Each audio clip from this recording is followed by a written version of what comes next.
welcome to the stage ASHE board member April N. Horn and ASHE Graduate Student Network Chair Hannah Kim.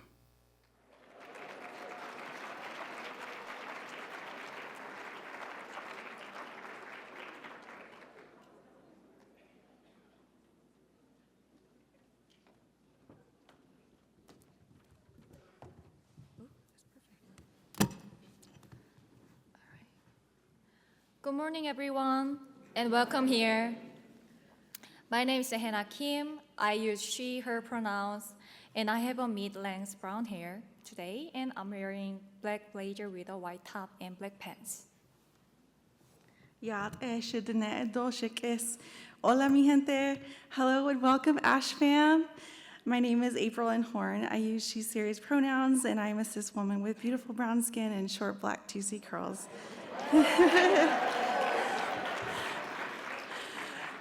Today I am wearing a black top with the word fuerte and a magenta Navajo-style satin skirt with low-top denim moccasins. Today we acknowledge that Denver is located on the traditional territory and homelands of the Nuju, Tsatsistas, and Hinanae. 48 tribal nations are also connected to and continue to be in relation with the lands that are now known as Colorado. Denver was a site for the Indian Relocation Act of 1956, which sought to relocate indigenous people from reservations to urban areas as part of the federal government's broader termination policy.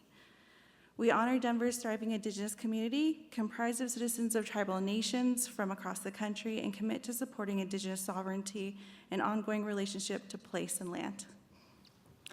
We acknowledge that the history of these people this place requires institutions of higher education to be responsive to the needs and expectations of changed and still changing student population. We commit to advocating for equity, inclusion, and justice in higher education to ensure access to educational opportunities, fostering diverse perspectives, care, and respect for the people of this place, and creating an environment where everyone can thrive, contribute, and succeed. Earlier this morning, I hope you had a chance to stop by the poster session and grab a cup of coffee. Thank you to the organization of this Disparities Laboratory for their sponsorship of this event. I'd also like to thank the University of Pittsburgh for their sponsorship of this morning presidential address. We truly appreciate the support of these sponsors to help make our morning possible. I currently serve as the chair of ASHE Graduate Student Network, or GSN. In 2022, the ASHE Graduate Student Network was formed to expand opportunities for involvement for graduate students within the association. This was a stated goal in the ASHE 2020 through 2023 strategic plan. Over the past few years, the GSN has hosted virtual writing groups, conference sessions, especially for graduate students, as well as the graduate student luncheon during the conference. I'd like to thank the 2025 to 2026 members of the Graduate Student Network. I'm grateful to these members who are helping to deepen graduate student engagement within ASHE.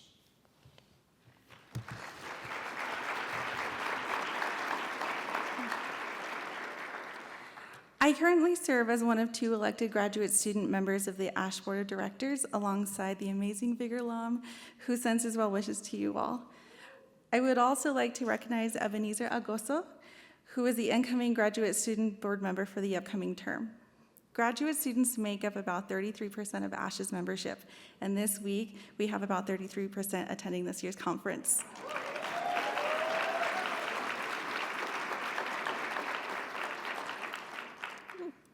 ASHE has a long history. ASHE has a long history of supporting graduate students, and I am grateful to the ASHE board for continuing to uplift our rising generation of scholars. There are service opportunities not only with the Graduate Student Network or the Board of Directors, but also with ASHE's over 25 committees and each of our councils.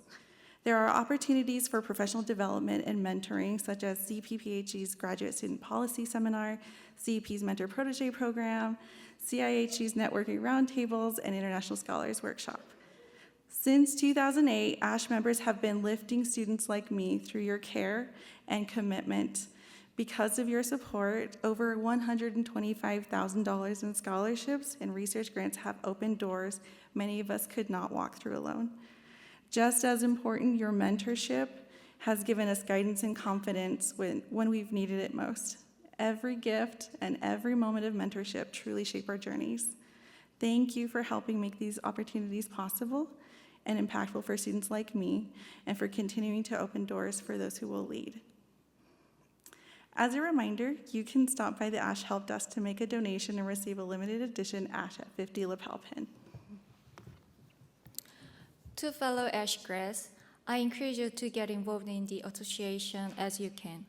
There are opportunities with longer-term commitments, such as serving on the board, but also opportunities with shorter commitments, such as serving as a session chair, which many of us have done this week.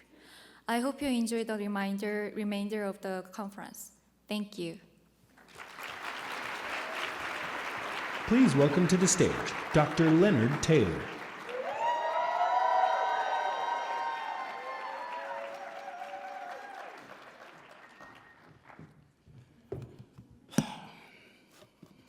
I'm already trying not to.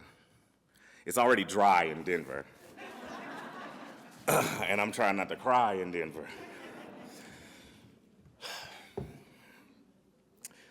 I was heading to a dinner meeting actually, sitting in the parking lot, in my car, collecting my thoughts, and my phone rang. "How you doing, brother? You got a minute to chat?" Ebony was calling to ask if I would do her the honor of introducing her here at ASHE to give her presidential remarks. Clearly, I said yes. But why? First, introducing good people is never hard. But I wanted to share just a little bit about what it was that she said to me that had me go from collecting my thoughts to collecting myself in the car before this very important meeting. She said in her very Ebony way, "You know, Leonard, you were one of the first people that came to mind because you were one of the people who I met through ASHE who immediately felt like family." We got off the phone and I was a teary mess.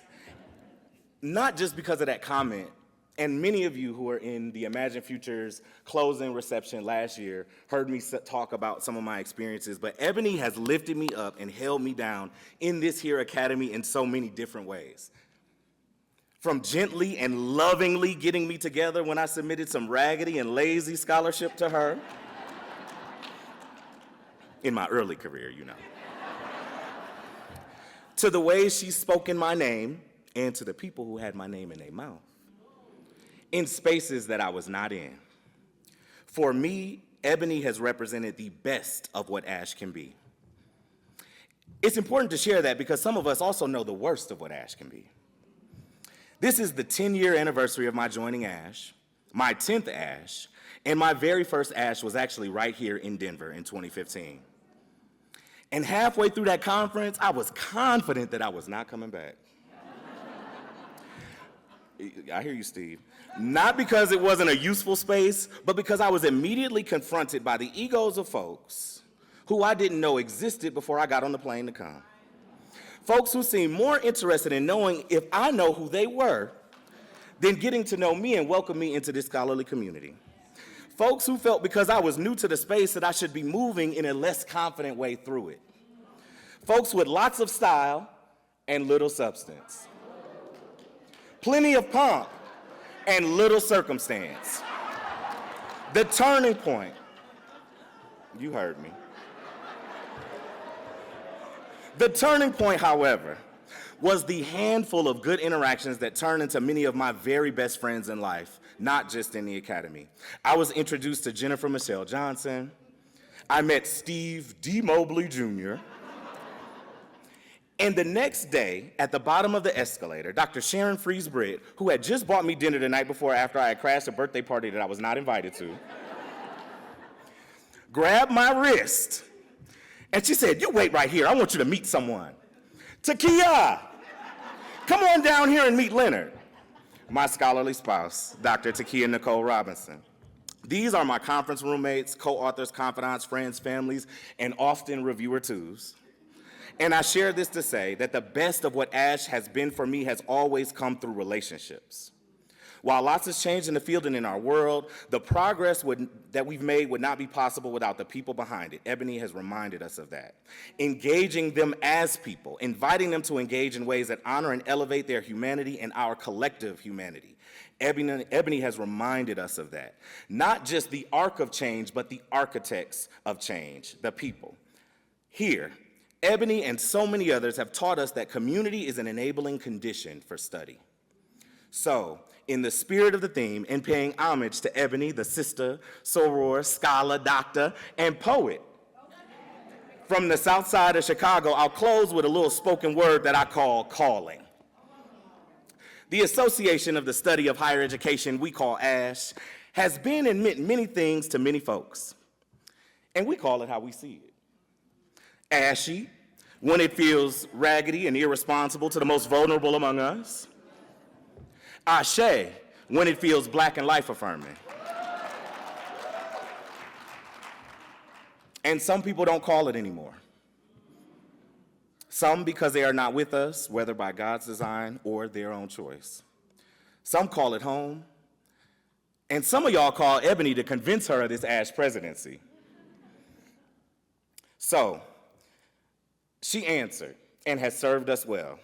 To Ebony Miel, Black honey, moving through this here academy in ways that are always rich, organic, and sweet, bringing blackness in every movement, bringing sweetness to every interaction, fortification to thin scholars and scholarship, bringing blackness from the back, not of the bus, but from the kitchen, blackness cooked up in the roots of our elders, tools passed down, and recipes passed out so folks can take and make black. Black scholars, black scholarship.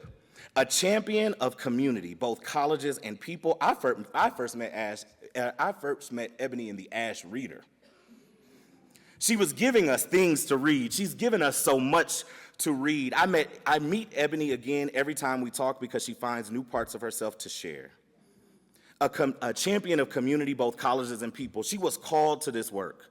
She was called to this role. She called me and has called us. The answers are here. The architects are here, and we are ready to hear. So please join me in welcoming a champion of community, both colleges and people, our ASHE 2025 President, Sister, Soror, Scholar, Dr. Ebony Zamani-Gallaher.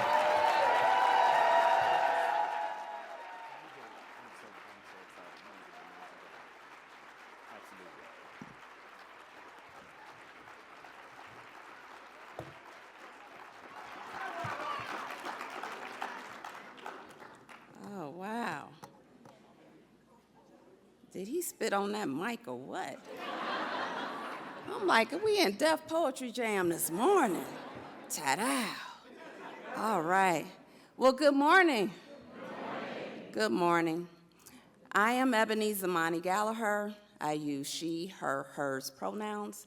I am a petite, brown-skinned woman wearing black glasses and a black pinstripe suit, gold stripes. I have on a gold top, and I come to you from the University of Pittsburgh, which occupies the ancestral land of the Seneca, the Dana culture, the Hopewell culture, and peoples who later joined by refugees of other tribes, including the Delaware, the Shawnee, the Mingo, and the Haudenosaunee. I want to also acknowledge that this ASHE convening gathers on the ancestral homelands of the Cheyenne, the Arapaho, and the Ute nations, among at least 48 tribal nations historically tied to this region and community long before the establishment of the city we now know as Denver. We honor the original stewards of this land, and we recognize the enduring presence, the contributions, and the sovereignty of indigenous peoples in Colorado. In addition, I want to recognize the labor of enslaved Africans and their descendants whose forced labor built much of the infrastructure and the wealth of this country. Their contributions made under conditions of unimaginable suffering continue to be erased or undervalued. We also acknowledge the labor of exploited immigrant communities whose work has sustained and shaped Denver's economy and the culture of Denver. This acknowledgement is not a substitute, but we need action. So let it not be a substitute for action, but a call to engage in truth-telling and reparative justice and community-centered change. We commit to honoring these histories through ongoing education and advocacy and equity-driven practices. So it's my honor to welcome you to Denver in celebration of our organization's 50th anniversary.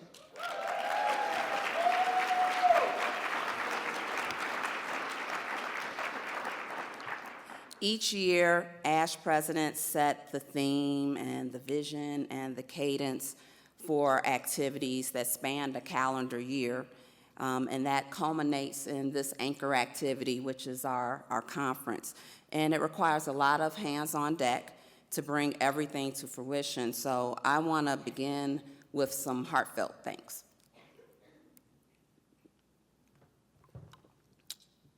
All righty. The conference committee leadership team, I want to make sure to give a shout out to.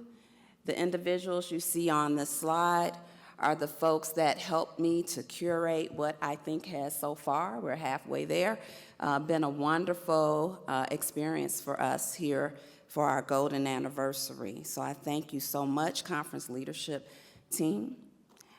Give them a hand, please.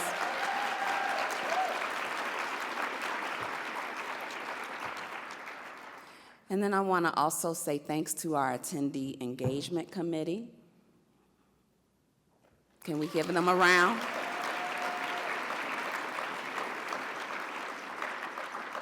Next up on my praise list is the local and community engagement committee.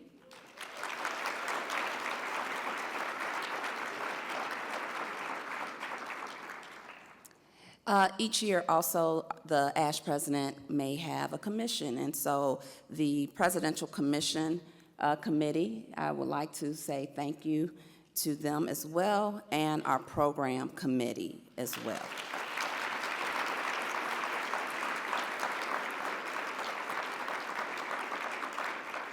All right, and the Presidential Commission. All right, and then the staff. Got to give it up for the staff. You know, I call them the Fantastic Four, our home team in terms of ASHE headquarters team. Jason, Alicia, Briante, Aaron. It's not lost on me that none of this happens and is executed so exquisitely without your touch. So thank you so much for everything.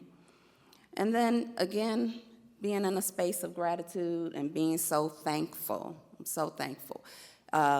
It's our 50th anniversary, and with this convening, I have to have more thanks because, again, so many people have been involved. And so special acknowledgement is given to the ASHE Conference proposal reviewers. We received nearly 1,100 proposals this year. And so it's a lot of work that goes into making sure that we have the stellar and the best proposals that are presented to you during this convening. Also want to thank our ASHE volunteers. You see people throughout the conference being helpful, and I want to thank you for your time. Our ASHE Governing Board, the council leadership for ASHE, members of our standing committees and entities.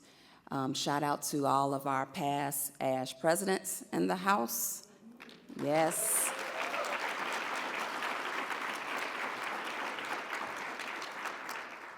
And special thanks to our ASHE at 50 campaign committee co-chairs and the committee itself. I'd be remiss if I didn't thank my academic home institution, the University of Pittsburgh. Y'all representing? Yes, we in here. We say it's possible at Pitt. It's possible. Hail to Pitt. And I want to recognize the support of my home team for this presidency, during the presidency. So those that are in the office of the dean, thank you so much. Appreciative thanks to our conference sponsors. We could not do this without you. Yes. Thank you. The Sheridan staff, Encore, thank you so much for your efforts. Special shout out to my program officers at the Gates Foundation. And I would also like to note the welcome support of my academic peers and colleagues, collaborators, my mentors.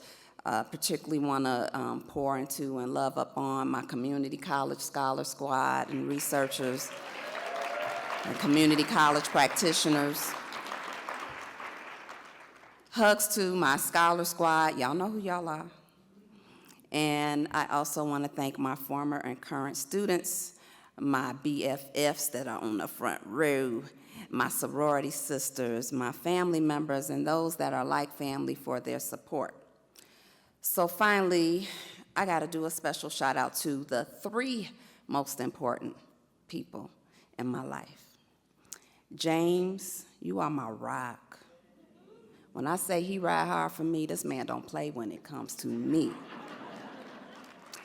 And yeah.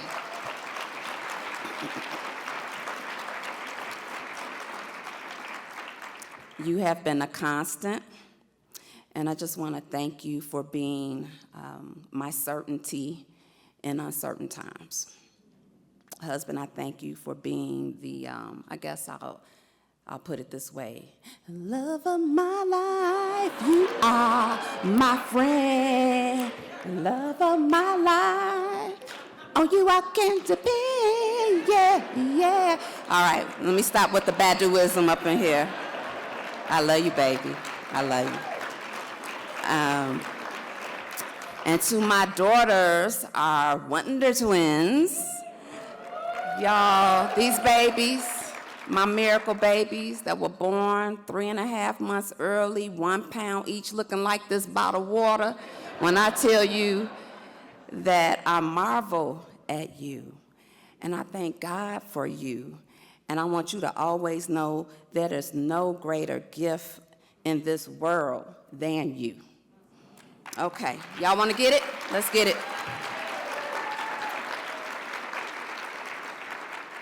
I hope it's apparent that my attitude is one of gratitude. And if I have forgotten anyone, charge it to my head and not my heart, because my heart is very full at this moment. They say there's no testimony without a test. And the past few years for me have definitely reflected that I have been tried and tested. Okay, I should be on the damn honor roll. I have had multiple semesters on the dean's list. I'm just saying, your girl been tested. But it's a joy and it's a privilege to be with you in this moment. It's a pivotal crossroads that we're at in higher education, where we're both under siege, but we're also ripe with transformative possibilities. We are compelled to engage with what is unfolding in the narrative, a story, one that's defined by enduring tensions of both progress and peril, mirroring the broader societal currents that shape our collective future. And so with that, every story, it has an arc, right? And so I'm gonna lend this to our theme, if you will.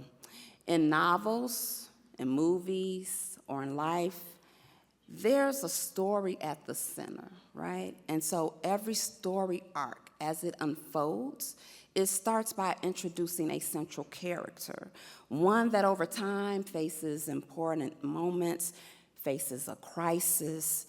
You see these characters trying to navigate what are these increasing tensions, and they do so either by seeing their storyline progress, with them mastering that moment and meeting that moment, or succumbing to the challenge at their own peril. So with the bending of the arc, which is this year's theme, and it references a statement by Reverend Dr. Martin Luther King, the arc of the moral universe. It's long, but it bends toward justice. However, arcs don't bend. Folks out here bending knees, not arcs. And we make sure to bend the arc. We need to make sure we bend the arc and not a knee, because when we look at the arc and we think about how it is pulled, how it is stretched, how it can be shaped, it's only done so by those who refuse to let them snap backwards. And today I want to share a story about that bend. Over the years, I've been told I'm a good storyteller. I actually consider myself to be something of a griot. Yeah, even edited a few issues of the Griot newsletter as a graduate student at the University of Illinois. But the thing about a griot is that they are far more than a storyteller. In West African traditions, they are revered as oral historians, cultural archivists, societal commentators.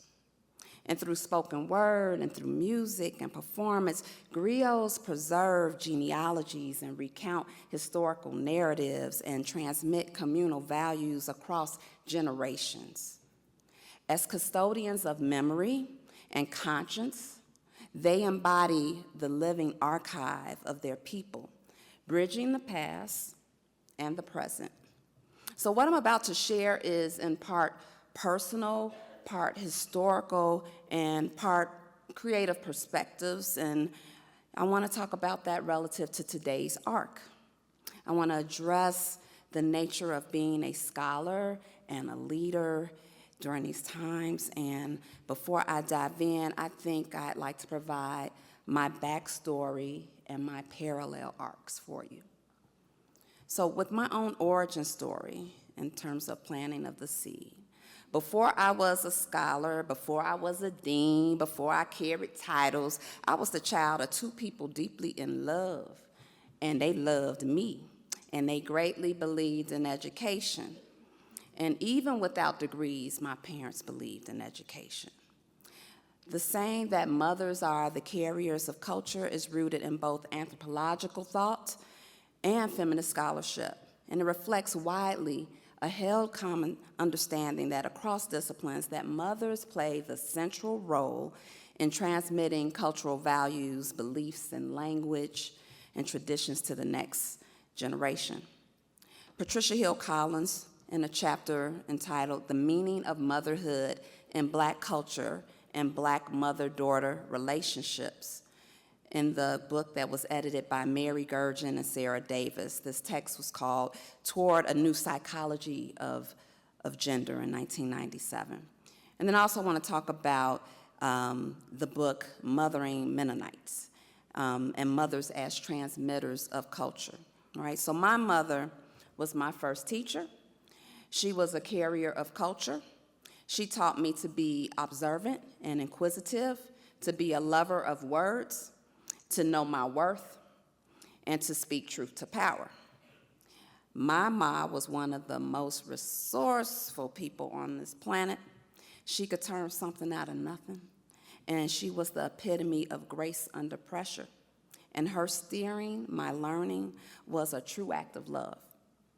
Now my father, well, he was a man of tremendous work ethic. He modeled perseverance, and the apple did not fall far from the tree, as his work ethic is the engine that lies beneath my surface.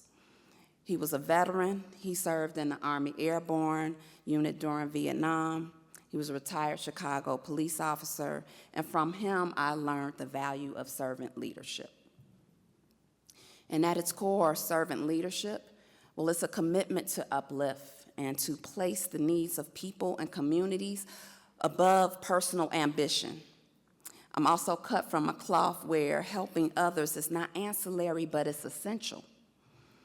And improving conditions is not a goal, but it's your guiding principle.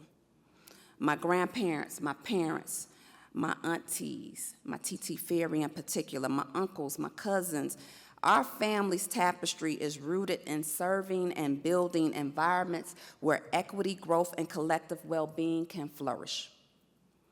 And like many, my parents, they both had some college, but no degree. Yet there was a college-going culture in my home in terms of expectancy, and they certainly did invest in me.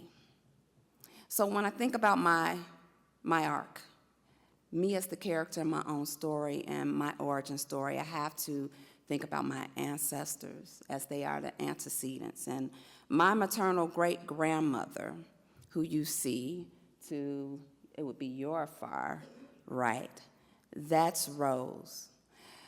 Great-great-grandmother Rose had no formal education. She was never educated. Her daughter Polly, my great-grandmother, had early childhood, according to the family. They thought maybe she had some pre-K type stuff, learned your colors, learned your numbers, but nothing formal beyond that. Her daughter, Johnny May, my grandmother reached 6th grade. She started 6th grade, but didn't finish 6th grade because at 12 years old, she had to work on a plantation sharecropping. My family, like many black families in Mississippi and across the South, were deeply affected by sharecropping well into the mid-1960s. People think this was like so long ago. It's not. So many assume that time on plantations was eons ago, and they don't understand the impact in terms of the trappings of families and cycles of poverty. Go back a slide. You ahead of me now. I'm gonna need you to roll back. Can you get back to the ancestors? Okay. So anyway, children in sharecropping families were often pulled from school to work in fields, especially during planting and harvest seasons. This disrupted education and limited long-term opportunities for social mobility. Sharecropping was a family-based labor system. Everyone, men, women, and children alike, worked long hours and under harsh conditions, and this created physical and emotional strain that often blurred the lines between childhood and adulthood. So much so that was the case for my grandmother, Johnny May. She became pregnant with my mother, her one and only child, at the age of 15. And there's the earliest picture you can see, to the far end of my mother and my grandmother. My grandmother, they're on a cotton field in this picture. And this is where the family sharecropped. And the interesting thing where this is the earliest picture, the photo that we have of my mother in this cotton field on a plantation where the family sharecropped. My mother was named after the plantation owner's wife. Grandma thought Miss Mariella, well, she's so nice, Miss Mariella. She was nice to me during my pregnancy, she said. She would let my grandmother have an extra break and gave her additional water while she was in the field. My mother never appreciated her name. She didn't like her name. She did not like being named after the plantation owner's wife. And I think that's why my name was Ebony. She named me, it means black. Like my mother was like, she's like, I might have been named after, Mister's wife, but you gonna be liberated, emancipated, Ebony. As Linda said, Black Honey, because my middle name is Miel. Translation, Black Honey. All right. But given the lack of autonomy and having little to no agency and the oppressive nature of sharecropping that reinforced racial and economic hierarchies in Mississippi, my grandmother, as a single teenage mother, at the age of 16, migrated to Chicago, Illinois, seeking a better opportunity. She wanted to give her baby girl a different reality. And this move and the braveness of my grandmother at 16, it reshaped our family's trajectory. And from Grandma, my first lesson at her lap was one of cultural resilience. And several of her siblings followed her up north, and she was the glue. And she modeled for us, despite hardships, strong family ties. And being rooted in faith and seeking to be a blessing to others, well, that's our family brand.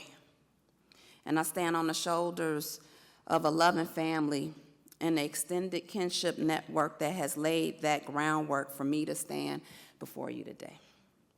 And so I carry their legacy and those before them because I know I am, because they were. Now we could go to the next slide.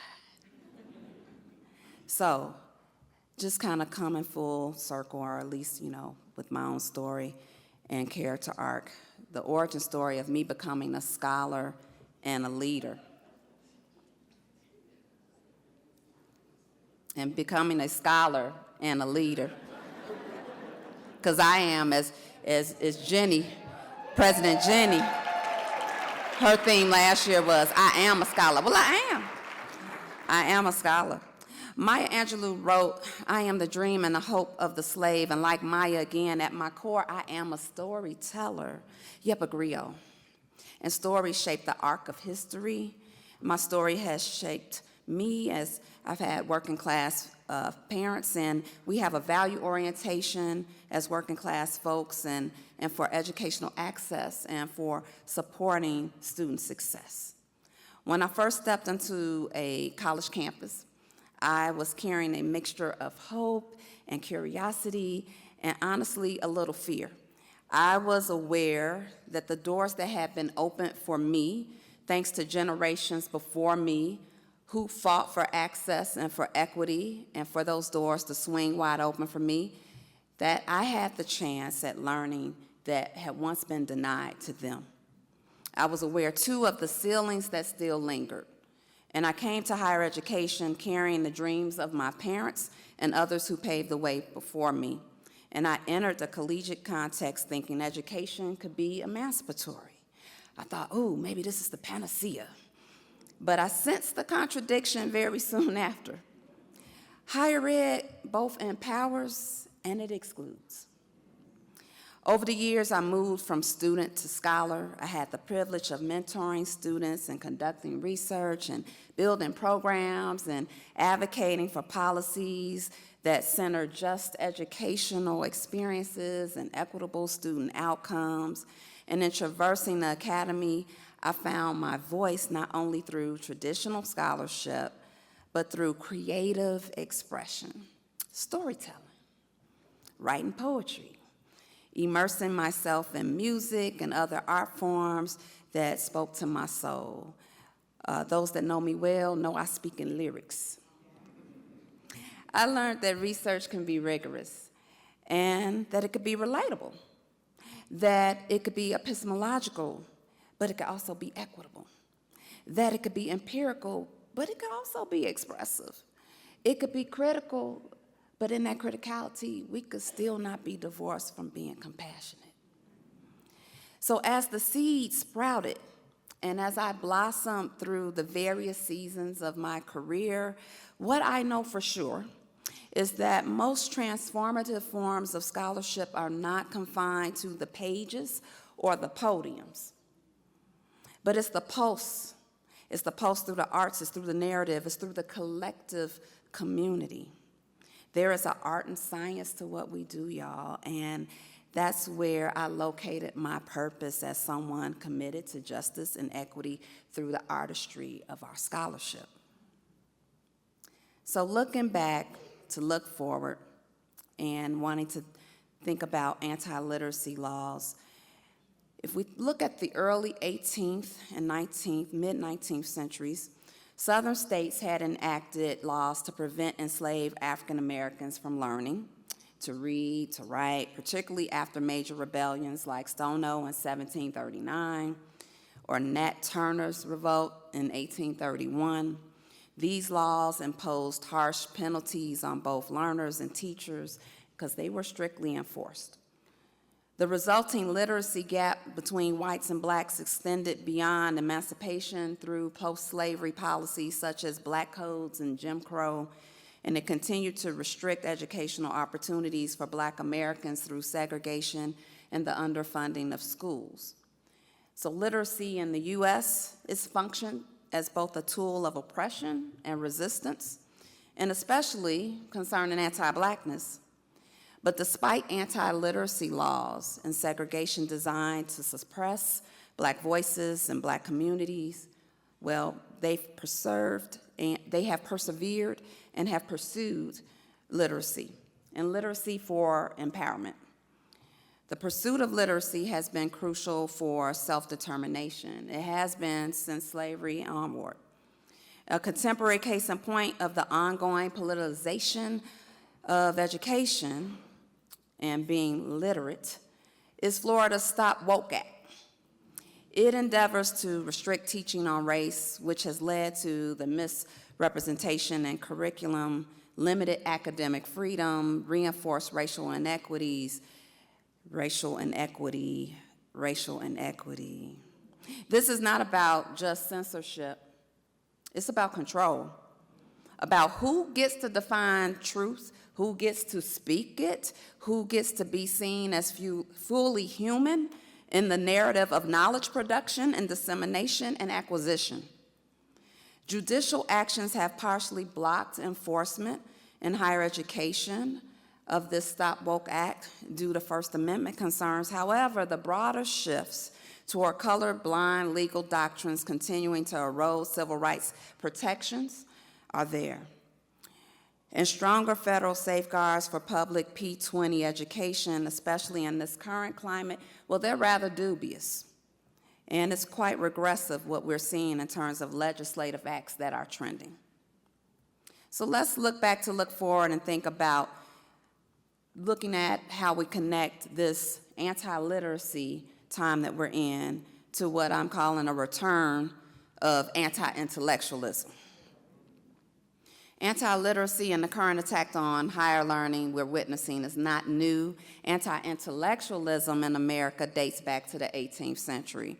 And today we face this 21st century sequel. I don't know about y'all, but everything don't require a sequel. We're all right with just the original iteration. But apparently, we got a sequel. A sequel to anti-literacy and a return to anti-intellectualism. Richard Hofstadter asserted in his seminal book, Anti-Intellectualism in American Life in 1963, that American identity reflects a tension between intellect and practicality, with intellectuals being scapegoated during complex and turbulent times. He argued that anti-intellectualism recurs in cycles, and it happens in periods of anxiety and rapid change. Well, especially if the dominant culture sees the general public as wanting to reclaim democracy for the people as a perceived threat. Anti-intellectualism framed education as a political topic when education shouldn't even be considered a political topic, where reasoned inquiry and critical reflection arose as rebellious acts of defiance. Education became political terrain where academics were branded as elitist, suspect, and dangerous. Does that sound familiar? Yeah.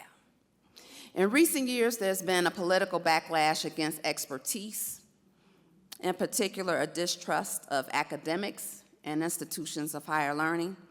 We've seen an anti-science movement. We've seen attacks on theory, particularly critical theory, critical inquiry, both inside and outside, as social media doesn't readily respect analytical depth, but it rewards reactive immediacy mirroring anti-intellectual tendencies.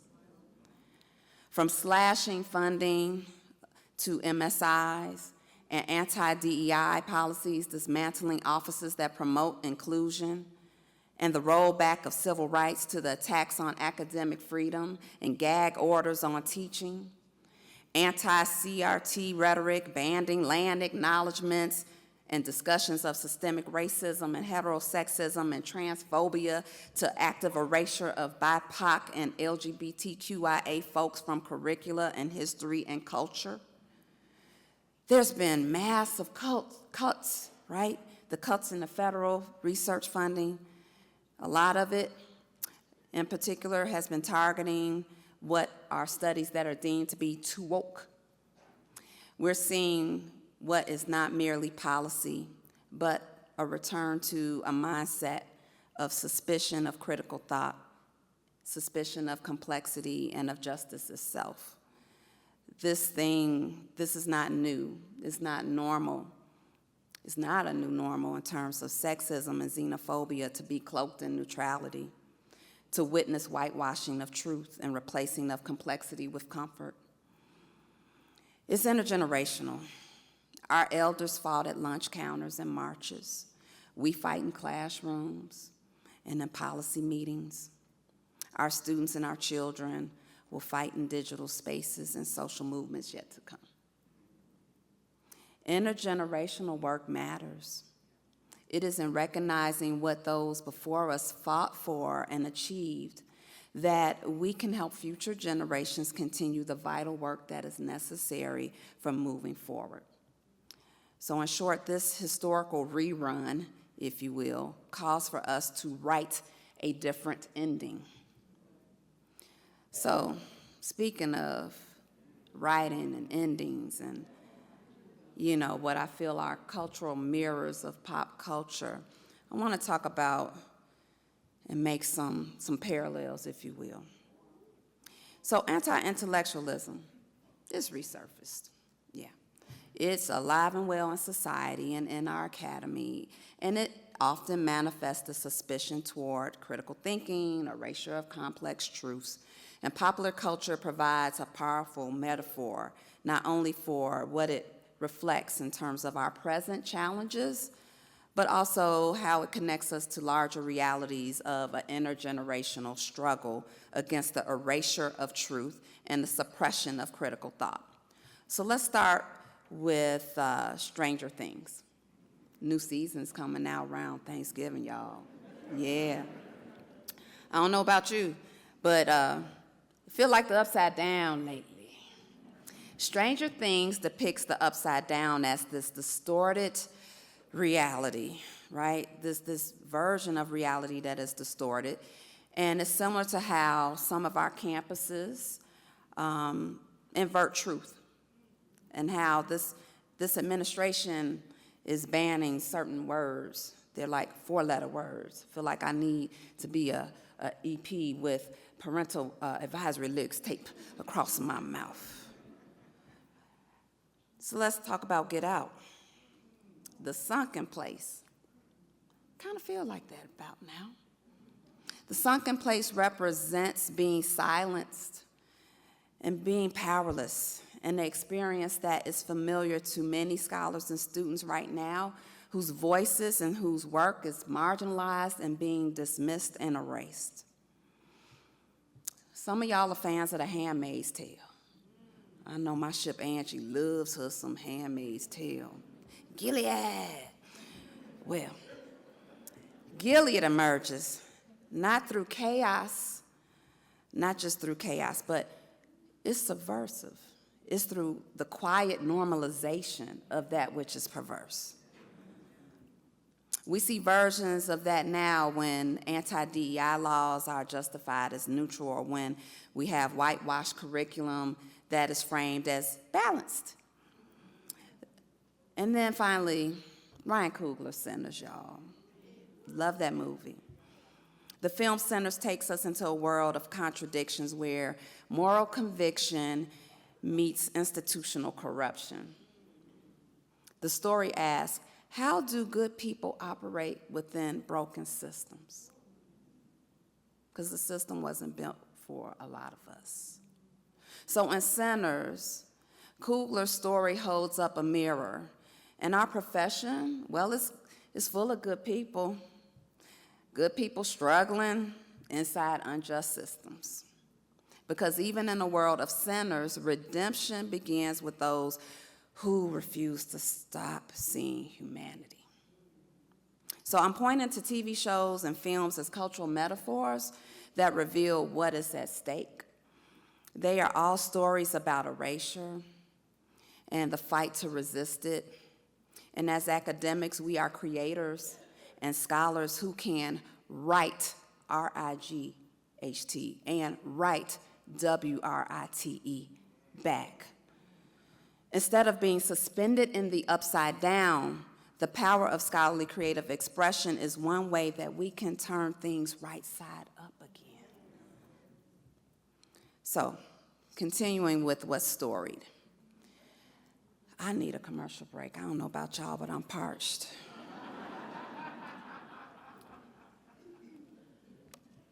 So shall we have a commercial break?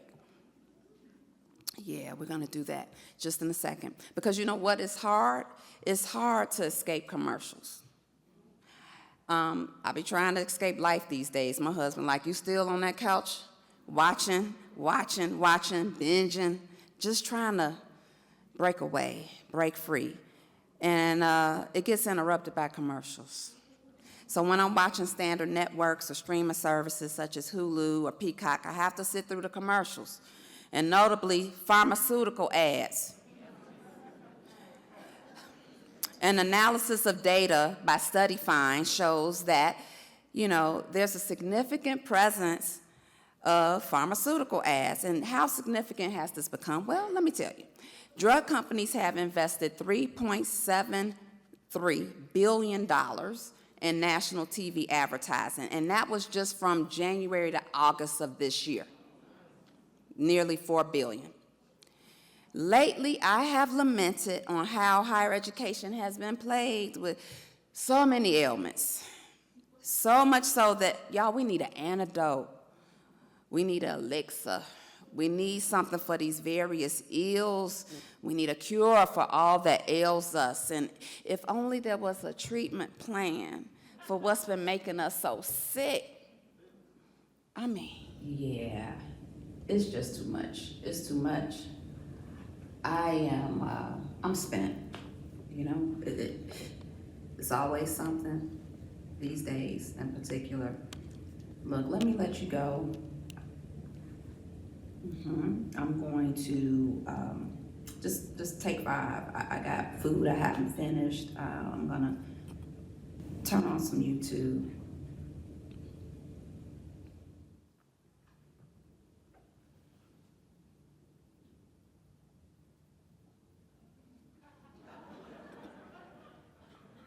All right, colleagues, we're rebranding diversity as sameness studies. Any objections? If we keep DEI, we risk losing accreditation. If we cut it, we lose credibility. Then maybe we just lose credibility. This! I was teaching math. It is our job to protect students from dangerous knowledge and unfiltered speech. Well, who protects us from his dangerous logic? Seriously?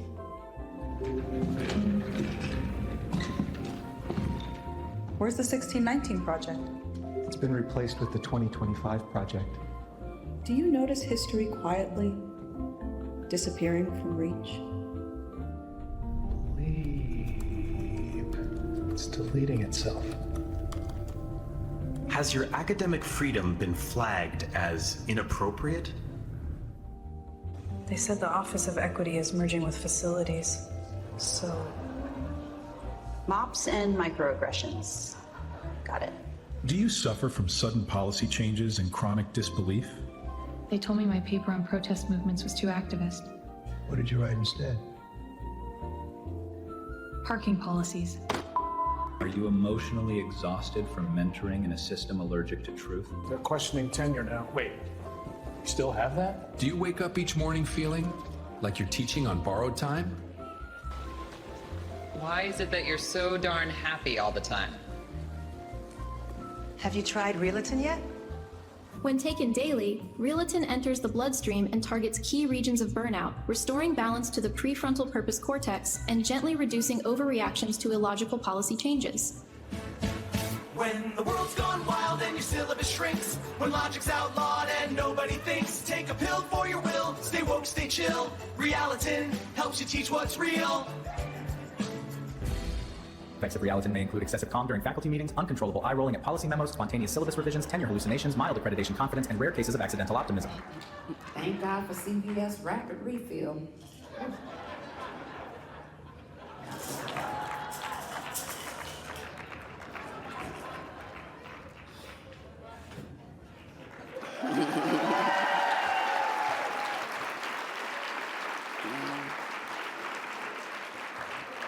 We sick, y'all. Oh, Lord. But so much so, reality should not hurt this much. And we got some harsh realities right now, and I literally was just, I said, I think I want to create a new drug. So I'm happy you enjoyed my faux prescription medicine, Reimagine.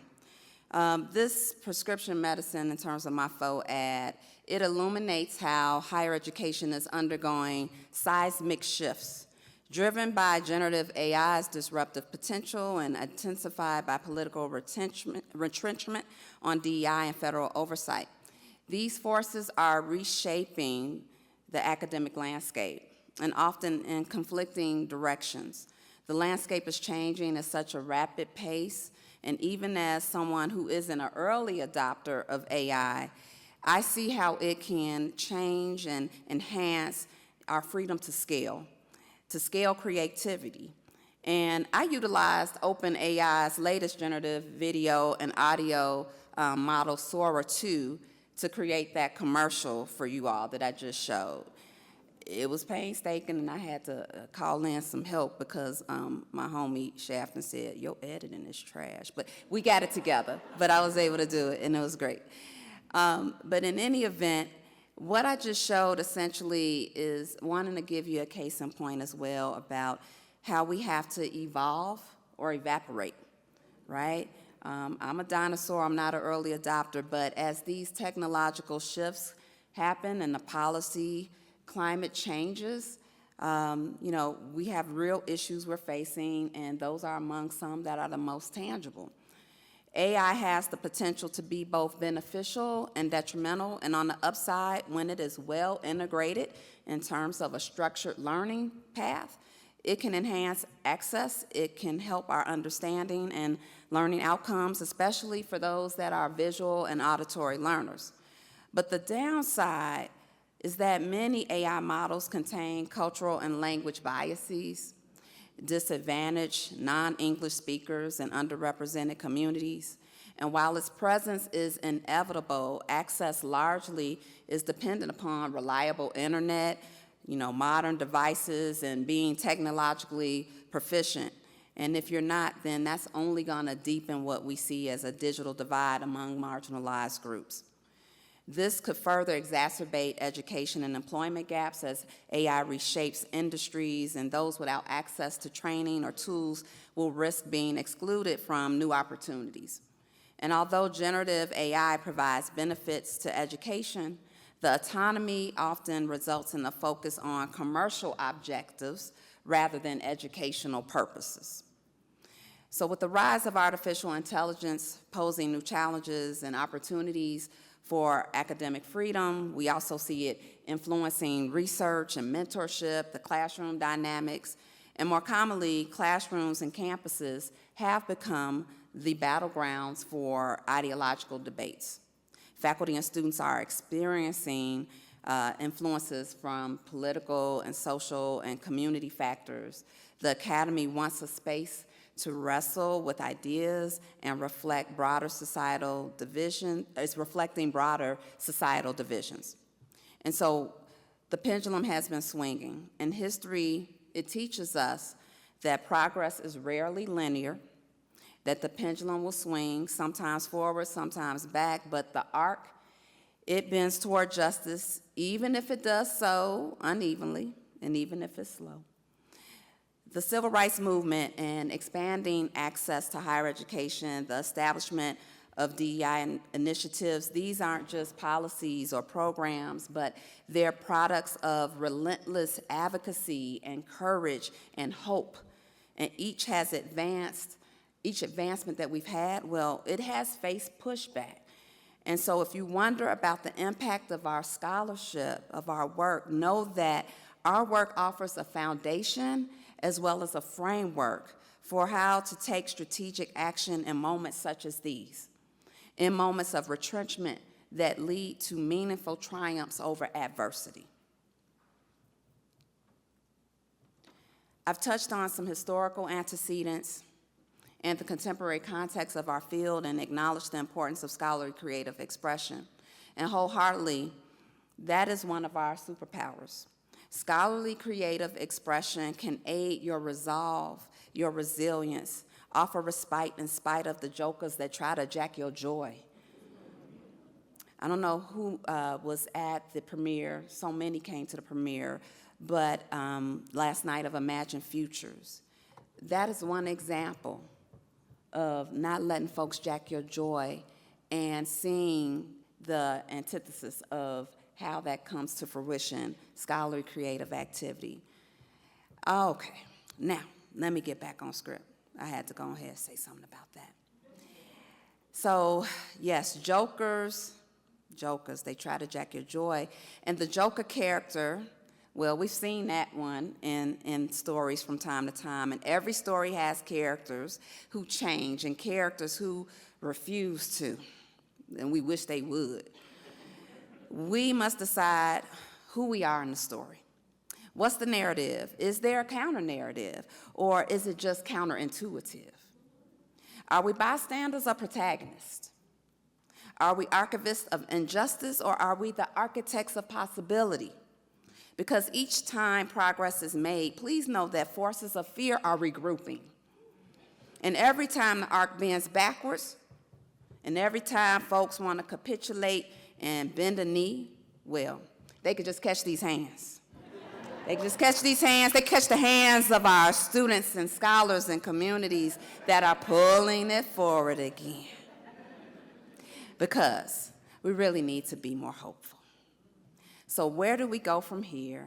And where does hope come in? It's not the naive, passive kind, but critical hope. And critical hope doesn't deny pain, because we hurting. It's a lot of pain right now. Critical hope works through that pain. It's hope grounded in action. It's hope grounded in strategy. It's armed in facts, and it doesn't skirt the truth. Critical hope acknowledges challenges, but it remains steadfast in overcoming them. We can advocate for policies that protect academic freedom. We can mentor our students and junior faculty. We can create spaces for dialogue amid polarized divides. Access, equity, justice can advance despite the setbacks that have been seen. My good friend and soror and past ASHE President Joy Gaston Gales ascribes to counting it all joy, literally like her name. Happy, happy, joy, joy, she is. All that in terms of counting it all joy, and the pun was intended, but she says do so even when it's hard to, and had reminded us in her 2022 ASHE presidential address to do just that. So, Freire's concept of critical hope calls for the conscious choice of seeing possibilities, even when past and present circumstances point out the challenges. He argued that despair serves oppression. It paralyzes the capacity for change. And we've been stuck in such shock and awe in these days. We got to get past that, and we have to think about the courage to act. The courage to act that turns despair into determination. And it is the understanding that our actions now will impact generations later. So let's come full circle. By allowing me to come full circle, that means I'm basically returning to where I began. A lot of y'all know, especially my besties, know that I love me some Kendrick Lamar. I like K-Dot. And like Kendrick said, I got loyalty, got royalty inside my DNA. Yeah. That track for me signifies that my story, my heritage, my sense of purpose resides within me. I am the legacy of my ancestors whose dreams I walk in, and I am my parents' daughter, appreciative of the bridges they built, but they never got to cross so that I could stand here today. I am the descendant of laborers, of builders, of storytellers. Their voices echo in my leadership, in my writing, and how I love on my students and my teaching. Their DNA runs through my work, in my words, in my will. Our lives are like the stories we study, because they follow arcs too.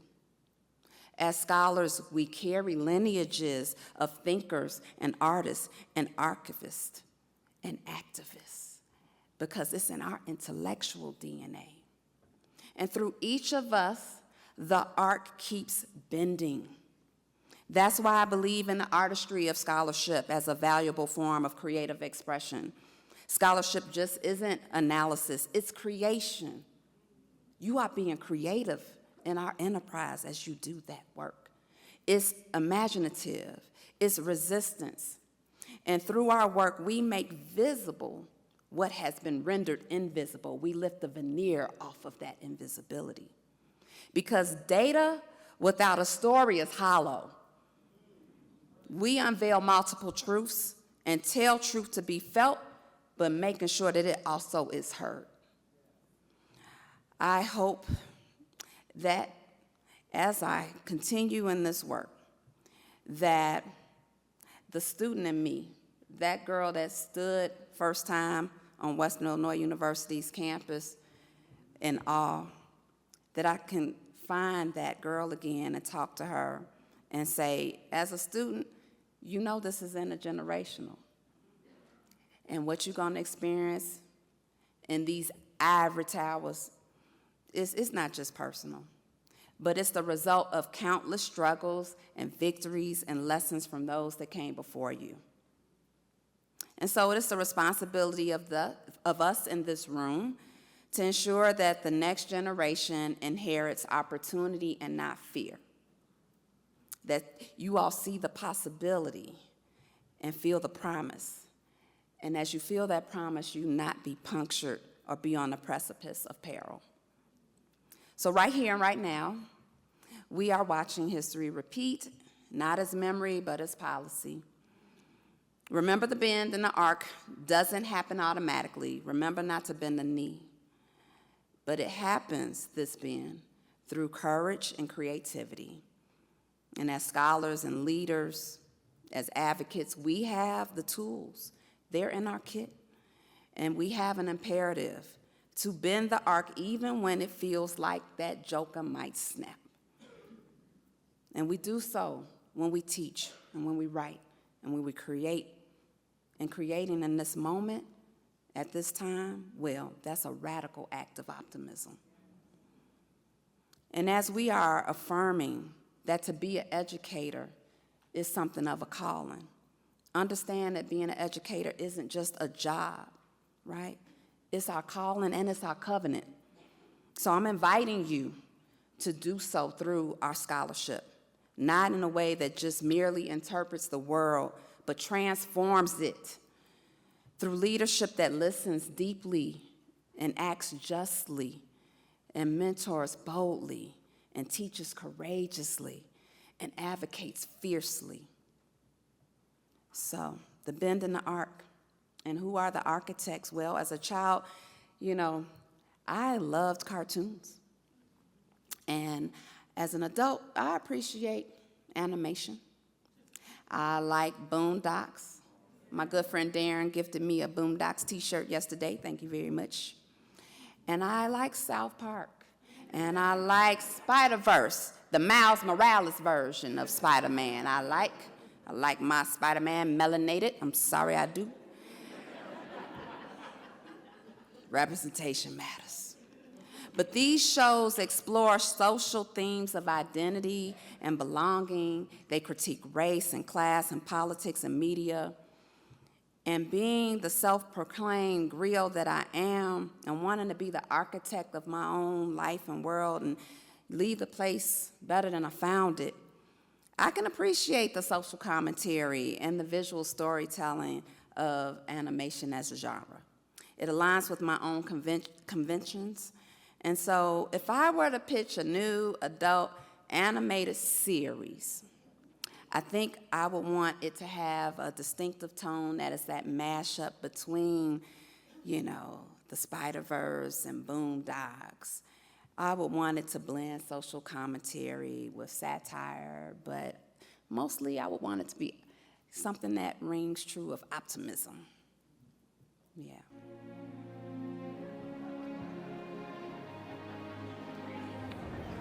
In these academic streets, the arc still bends when knowledge walks with courage. We observe, we learn, we measure the world, then reshape it. They say the system cracks, but we organize. Every lecture, every plan, resistance in motion. We speak the vision, paint the path, give sound to the silenced. The bend in the arc lives where art, research, and action converge. Every idea shared, every bridge built, reshapes the world we inherit. The struggle for justice doesn't end at the gate. It begins here. And the arc still bends in these academic streets.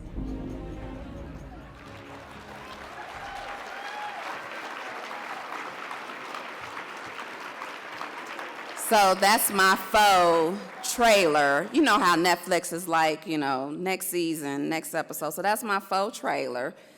If I were to have my own animation adult series, it would be in these academic streets. And the first episode is the bending arc. All right, but I can't emphasize enough that our institutions alone don't transform by themselves. And as activist scholars and practitioners, we are the co-creators of change. Our students are the co-creators of knowledge, and the communities that we partner with, well, our campuses are co-authoring and co-creating solutions, and we all have the artistry to tell new stories, to write and make right. So, as I close on this 50th anniversary of ASHE, having taken stock of where we are and told you my own individual story, talked about our field and thought about our association and made those parallels to larger society, there's so much at play. We got the Department of Ed being stripped down to its studs. We got Graduate Plus loans getting gutted. We got ongoing federal disinvestment, rising tuition costs, fueling of anti-immigrant sentiment in the presence of ICE on our campus. These latest pressure tactics from the Higher Ed Compact or the litany of other disruptions and distractions that are happening that are leaving many of us to feel unease and having no safety net. And as a field, this is a rare moment, but nonetheless, please know that we bend the arc not only through our research and our resistance, but through our artistry, and in every conference, and in everything we write, and in every classroom we enter, and in every act of our truth-telling.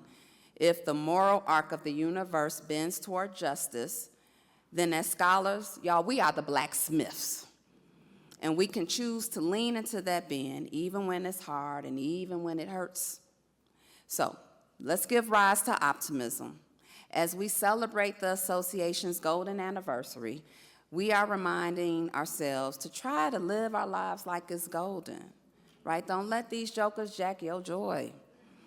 Being in a field that seeks to advance the public good, and we actually have to also remember that in trying to advance the public good, that we are actually being good to ourselves and one another. And for those of us that may have felt that these recent events or the current time has really knocked you off your feet, let me revisit the sage words of Maya Angelou, who said, "Still I rise, and rise we must, with a critical hope in our hearts and creativity in our scholarship, and justice, well, it's in our intellectual DNA." And I'll close by sharing just a little bit from Sounds of Blackness. You can win as long as you keep your head to the sky. Well, all told, for me, for mine, what we gonna do, we gonna remain optimistic. Thank you. God bless.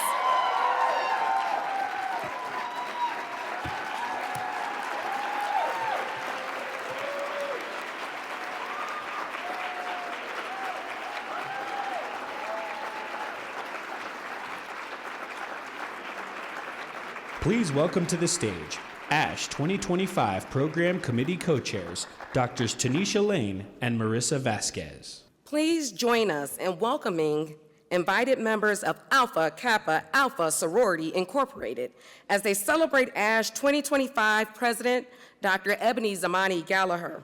We invite members of AKA in the audience to sing along and to stand in place if you are able to.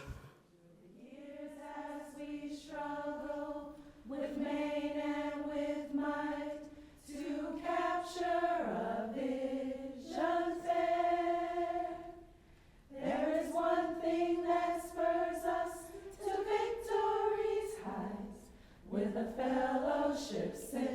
clear and rare. Oh, Alpha, Kappa, Alpha. Dear Alpha, Kappa, Alpha. Hearts that are loyal and hearts that are true.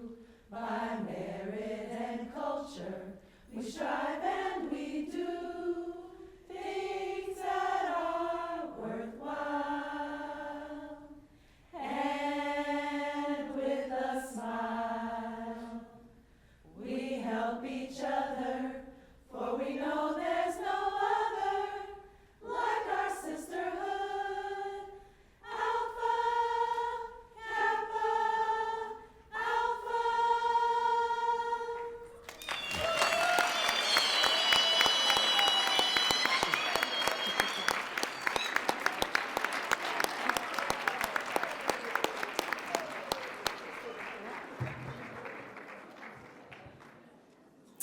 All right, that concludes our presidential session. Thank you all so much for being here. Enjoy the rest of your day.